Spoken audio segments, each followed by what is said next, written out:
This episode is brought to you by Meow Wolf. Because every month at Meow Wolf Denver is out of this world, but April is all for you, Earthers. Explore a playground of imagination, art, and storytelling with extra immersive goodness all month long. Experience ethereal events like Bedtime Stories, Lust and Bloom, a neo-burlesque extravaganza on April 12th, an Earth Day party on April 22nd, and Absolute Rubbish, a trash-to-treasure fashion show on April 30th. Their description says a seat so close you can practically taste the trash. Chewy. Learn more at meowwolf.com. That's meowwolf.com. There are some things about life in Denver that you just can't rely on, like knowing your favorite green chili spot will always be open, or that you can actually take your out-of-town relatives to Casa Bonita. But one thing you can count on is CityCast Denver. We publish a brand new episode every weekday morning full of important stories, awesome recommendations, and inside info about how our city works. So the question for you is, can we count on you to help keep this going? Head over to membership.citycast.fm to join our membership program today. For as little as $8 a month, you'll get special perks like an ad-free podcast feed, but also the satisfaction of knowing that we can count on each other. Thanks. You guys rule. Today on CityCast Denver, Mayor Mike Johnston says he wants to reduce gun violence in Denver by 20%. And now we know his plan to make it happen. Take what former Mayor Hancock was doing and do even more. So will it work? Former mayoral candidate and criminal justice professor Lisa Calderon is on to explain why this problem is so hard and what she'd be doing instead. Today is Thursday, April 11th. I'm Bree Davies, and here's what Denver's talking about.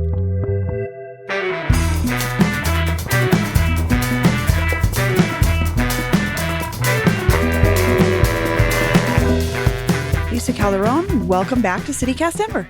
I'm so glad to be back. Well, we're talking about Mayor Johnston's new plan to reduce gun crime, which seems to me like kind of an expansion of his predecessor's focus on these quote-unquote crime hotspots. You'd already been a critic of this approach. Why? Because it doesn't work. And I see his approach as really taking us back to the 90s. What do you mean? I'm thinking of someone who wasn't here in the 90s. You and I were here in the 90s. What does that mean? What are you saying when you say it's taking us back to the 90s? In the summer of 1993, we had the so-called Summer of Violence, which actually was no more violent than any other summer, but it did have an over 80% increase in media stories about violent crime among gangs. So youth became targeted. It was also during an era of them being labeled super predators. Hillary Clinton famously called them that. So it was a bipartisan clamping down on Black and brown young people, particularly boys, young men. And it didn't work. Not only did it not work, it made things worse by expanding mass incarceration. Yeah, I'm thinking about, so I was going into high school in 1994 at George Washington High School, and I'm thinking about that was a very heavy conversation around what we could wear even, right? We weren't allowed to wear anything red or blue accessories-wise, and we were sent home if we were, and I think about the ramifications of that. But I'm struggling to connect that to what's happening today with this hotspots approach. Like, what are you seeing as the similarities there in that time versus now? Hotspots is just the latest iteration of a long line of failed policing strategies. So you have broken windows policing, precision policing, community policing, stop and frisk policing, and now we are at hotspots, which is, it's also known as data-driven policing. So that's what I mean. Like, we have this long history of policing, so-called policing strategies that do not make us safer. But it sounds catchy and lots of money is put behind it. And so this latest strategy that he's promoting is, they've actually been doing since 2021, but they've repackaged it as something new. This theory is based on where we identify places where we currently have high rates of violent crime and look at a comprehensive overview of what we are doing in that neighborhood and what we are not doing, and frankly, what we can be doing better, and how we bring together all of the various departments that can infect the lived environment to talk to community members, identify the challenges, and build comprehensive plans. So the goal is in each one of these neighborhoods, what you'll see will be partnerships with local residents to identify challenges, and then we'll be looking at ways that we can dramatically change that environment. And what the evidence shows is that if you do this successfully, it doesn't just move crime from one block to the next. It actually dramatically reduces that activity of crime in the location where it happens and in the surrounding areas. And could you explain more of what a hotspot or what hotspots mean to people who support this approach? Because you mentioned all these other sort of styles of policing, right? Community policing, broken windows policing, hotspots is now the next thing. How is that even supposed to work in theory? When you look at the addresses that he has outlined, they are mostly in Black and brown communities. So it's that inverted L, right? That goes from around Southwest Denver up to Northwest Denver, and then across to Montbello and Green Valley Ranch. The exception that I had to take a closer look at was 800 block of South Oneida. So I was like, because I'm a North Sider, West Sider, and East Sider. And that is around George Washington High School. This is the community I grew up in. And I have to say, I also took a second look at this particular hotspot. What struck you about it? Well, just on Google Maps, I took a look at it and saw that there was a high concentration of industry, for one, but traffic, two, and apartments, three, low-income apartments. So I started looking through what people were saying about living in those apartments. And basically, they were issues of habitability, not having them heated or cooled off, or the water problems or asbestos problems. So you have a high concentration of people with not a lot of services around. Their living conditions are substandard. But what are we going to do? We're going to send in more cops. That is so interesting, because I also looked at that. I did the same thing. I Google mapped it. Like, I know this area, but I don't understand the correlation. And so what you're saying here is like, this is a predominantly sort of more suburban neighborhood, right? It's more single family homes. There aren't a ton of apartments. I grew up in this area versus, say, a Capitol Hill, where there's a higher concentration of multifamily housing. And you're saying, looking at this area, the issues that seem to be most prominent are actually housing issues or quality of life issues. And what are you taking from that connection to this hotspot? Like, what is the connection there between that and this hotspots approach? Johnston has chosen to really double down on policing as a solution. He had another option, which is a public health approach. And public health approach isn't sending a few mental health responders with your cops. It is actually starting from what is ailing this community. He's doing it backwards. He's set his goal about, reducing crime by 20% or something. If you do a needs assessment first, you talk to the community about what they need. And if crime is happening around this apartment complex, for example, then why not start with those people there? So if there's a lot of calls for service, then talk to the people about what were the instigating events. We tend to stay on the surface level of, I don't want gun violence. I don't want to be harmed. That's reasonable. Sure. But then when you look below that, why are those things happening in these particular neighborhoods? Policing has been used historically as a catch-all for everything that ails us. As my former criminal justice professor, Richard Jackson at Metro State, when I was an undergrad, he talked about the criminal justice system is a toilet bowl of society. It's where we put everything we don't want to or don't know how to deal with. So Johnston has police officers engaged in restorative justice circles. Why? The criminal legal system is not a healing system, but we keep putting resources into it as if it is. And we do that, or the city does it, to continue to justify the outsized proportion of the general fund, which is almost 40% of public safety. So we put our mental health services under public safety. All of those things need to come out of there and instead focus on a community health approach. What do you, I guess, someone walking into this that didn't have any understanding of what Hancock's approach was, how are him and Johnston similar? What are you seeing there as similar or maybe the problem that you see? Mike Johnston does not understand public safety at all. His background is in education. He's a generalist in the sense that he thinks one skill set can apply to everything else, which ideally that's a good trait.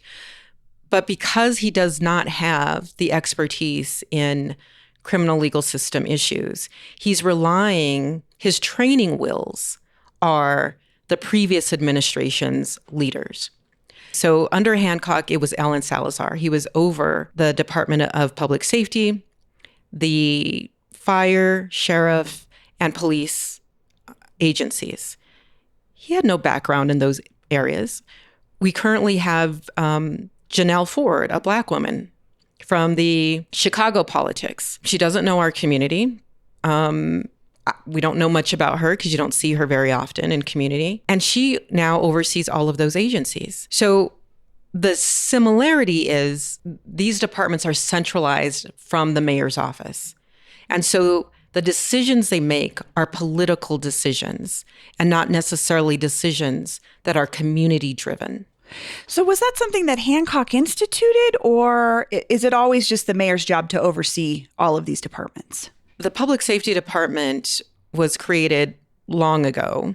Sure. And really to insulate the mayor from the political winds of the fire chief, the police, etc. There were some of us who believe that position needs to be abolished because it really is an extra layer of bureaucracy between the mayor and the fire chief and the sheriff, etc. And it gives the mayor an out. So when there is protests, like George Floyd protests, sure, the Mayor Hancock, for the most part, stayed out of the front line shooting, beating of people that occurred. But then he gave a grandiose speech on the steps of city and county building with his public safety leaders and, was going to rule with the iron hand against protesters. Johnston does the same, but in a softer, gentler white man version where he's flanked by these men of color and gives the appearance that he really understands the dynamics in which we are struggling with in our communities. So do you feel that Johnston is just sort of performing, or because I'm trying to picture how I would see those, because those are two instances you can't see happen simultaneously, right? Hancock has done this now, like Johnston has done this. What approach do you think he should take? Or how should he approach that? Because the mayor has to address the city all the time, especially in these tense issues. Well, the approach I think he should have taken was to clean house and get rid of all of Hancock's appointees. I mean, he even has Evan Dreyer, who was the deputy chief of staff under Hancock. He is now also Johnston's chief of staff. So, the new bosses are the old bosses, and you don't get any new ideas.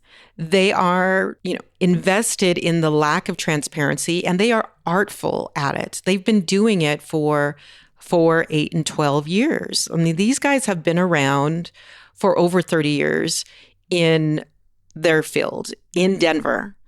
So how do you get new thinking if you're simply recycling the old players? We're not.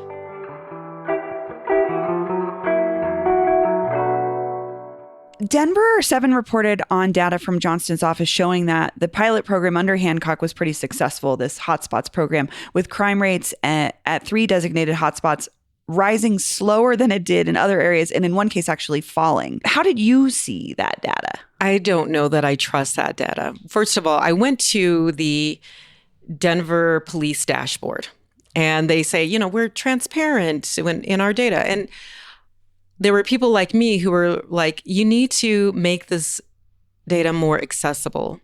It's not. It's a lot of raw data that unless you know how to crunch numbers, you can't read it, especially trends over time. So there's that. It's not a very good dashboard. Trying to count crime simply around reports for service, for example. Are they up? Are they down? Well, the reports for service are up downtown. So is there more crime going on downtown? And you're saying like 911 calls or No. just general 911 calls, but they've launched this the Goofy Yellow Vest the initiative. clean and safe. Yeah, the clean sure, and safe. where you can report things on an app Exactly. to the Downtown Denver Partnership in the city. Okay. Correct. Who are, also conflated. You have a private entity in the Downtown Partnership embedded within the Denver Police Department and impacting the policy and procedures that they use. So is crime actually going up because you have more reporting? Or was that crime already there? It just wasn't reported. And then is it crime that people are feeling unsafe and feeling menaced because they see poor people out on the street? So there's a tendency to be overly simplistic with crime statistics. And the police and the mayor's office will always use them for their advantage. I mean, Johnston talks about just about everything he does and uses the word success. Even if it hasn't been measured yet, it's a success because he's branding. He's branding that, to prove to his critics who said that he was, not qualified for the position, to show that, hey, look, I can do this. But he's also setting a trajectory to eventually run for president of the United States. But you don't get there just by calling what you do a success. You need to prove it. And he's yet to prove it. I want to go back to the data thing really quick because Denver 7 had a quote from council member Stacey Gilmore, who's also skeptical of this data. And she said, what I'm being told by DPD is the data doesn't match. This seems like a lot of fear-based sort of work instead of really digging into the data. What do you think Councilwoman Gilmore is alluding to when she says fear-based? I watched that exchange between the two of them at a mayor council meeting. And Johnston's treatment toward her was very disrespectful in that it was white mansplaining to a woman of color, a Latina, who also grew up in Denver in the Montbello neighborhood and was telling her what was best for her district. I want us to be really careful not to collude serious, many times adult-based crimes with Black and brown youth. Yeah, this is not a youth conversation. Well, this is not a youth conversation. We haven't seen the data. We can share it with you. And so, great, that would be awesome because Great. I've been waiting. So if you can get it to us today, that would be fabulous. I was offended. It was very condescending. But two, she was right. He was mixing apples and oranges. They were talking about gun violence. And she got the Denver Police Department representative to admit that they were conflating youth violence and adult violence. They're very different things. They're very different drivers. And yet when Johnston would talk about it, he would talk about it as if the same thing, and he would use youth and adult in the same breath. So that's another indicator to me that he doesn't understand these are two fundamentally different systems and populations that need different approaches. The root causes of why a young person would carry a gun for protection, for whatever, and certainly they shouldn't have it. But what is going on behind the scenes? How did they get it? Versus an adult, is it connected to drug using, drug dealing? And not that it couldn't for youth, but the responses are different. The resources available are different. And so she was pushing for, we really need to understand what's behind these numbers. We need to disaggregate them. Don't give us, one big picture and tell us that it's a success, and then you're going to come and talk to community afterward. So maybe part of it is that the sort of making this gun violence issue a monolith is really ignoring the realities of, like, I'm thinking about, there was a 14-year-old who shot a gentleman on an RTD bus here in my neighborhood on South Federal a couple of months ago, and the man died. And of course, my first thought is like, why does a 14-year-old have a gun? Why does a 14-year-old have a gun on a bus? But then my second thought was, what's going on at home? How did this happen? How did we get here? And that's a lot different, you're saying, than maybe a drug deal gone bad between two adults in the same neighborhood. And so your issue is maybe that Johnston is putting all of these stories together and saying, this is the approach to tackling all of these problems. That's right. There's so little investment in prevention. I mean, we had our rec centers closed. Right. Closing the rec centers is short-sighted because our recreation centers are a crime prevention strategy. Explain that a little bit for someone that's like, I don't understand the connection. So I'm Generation X, and our generation was the first generation to have drive-by shootings in Park Hill. A good friend, Cameron Smith, was killed, and we were devastated as young people. The recreation centers were also havens for so many Black and brown youth to stay out of trouble, to get connected with adult mentors, for after-school programs. When you cut even a day of that, that could have been a day that a troubled young person could have been seeking help or be de-escalated for their feelings of being disrespected, whatever it is. A safe place to go. A safe place to go. And instead, what we have is, let's have these reactionary hotspots for when something already has happened instead of preventing it from happening. I'm part of the Reimagining Policing and Public Safety Task Force. And we came up with the 112 recommendations that we gave first to the Hancock administration and then to the Johnston administration. And neither of them have moved on them in any significant way. So we are promoting the Office of Neighborhood Safety. Johnston had me as his co-chair for that committee to see the feasibility of it. We had overwhelming community support. And this would be an office that looks at alternatives to policing, prevention programs, investing in them, and community-based solutions. He rejected it. Then he tried to have the idea developed under the public safety department. And we said, you know what? You don't understand what we are doing. We're going to take that concept and move it into community completely. So we are going to have a convening on May 13th at the Blair Caldwell Library, starting at, I think, 9 a.m. And we're going to look at what does it mean to develop our own community-based Office of Neighborhood Safety. We'll probably call it something else.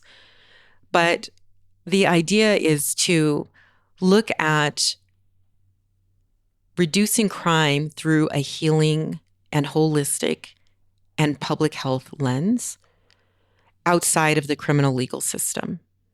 Because the system that harms people, locking them up, arresting them, abusing and beating them, is not the system that is going to heal our communities.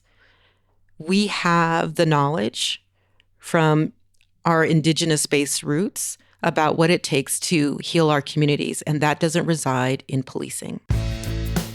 Lisa Calderon, thank you so much for joining me. Thank you for having me. Oh, and before we go, I want to let you know that we've got a link for the event that Lisa mentioned at the Blair Caldwell Library on May 13th in our show notes. Also, we're talking to the mayor later this month, and we need your help. What burning questions do you have for Mike Johnston that we can ask him on the show? The Mayor Mike on Mike hotline is open. Send us a text or leave us a voicemail at 720-500-5418, and you might hear it in the interview. Again, that number is 720-500-5418.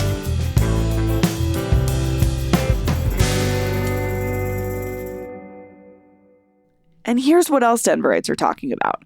Budget cuts. Mayor Mike Johnston announced changes to his administration's response to the influx of newcomers from Central and South America on Wednesday.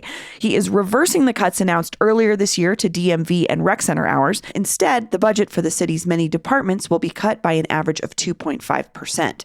So rec centers are set to reopen at their regular hours on June 7th. According to Denverite, the departments that will see the biggest cuts are the mayor's office and the Department of Public Safety. But it's not just budget cuts ahead. Denverite reports that, quote, the city found many unused Zoom licenses and other subscriptions and memberships to associations that will be axed. We will have links to learn more in our show notes. That's all for today here on CityCast Denver. If you enjoyed the show, why not take a minute to tell Denver Police Chief Ron Thomas about us? Rate the show wherever you get your podcasts and subscribe to our morning newsletter and learn more about us at denver.citycast.fm. We'll be back tomorrow morning with more news from around the city. See you later.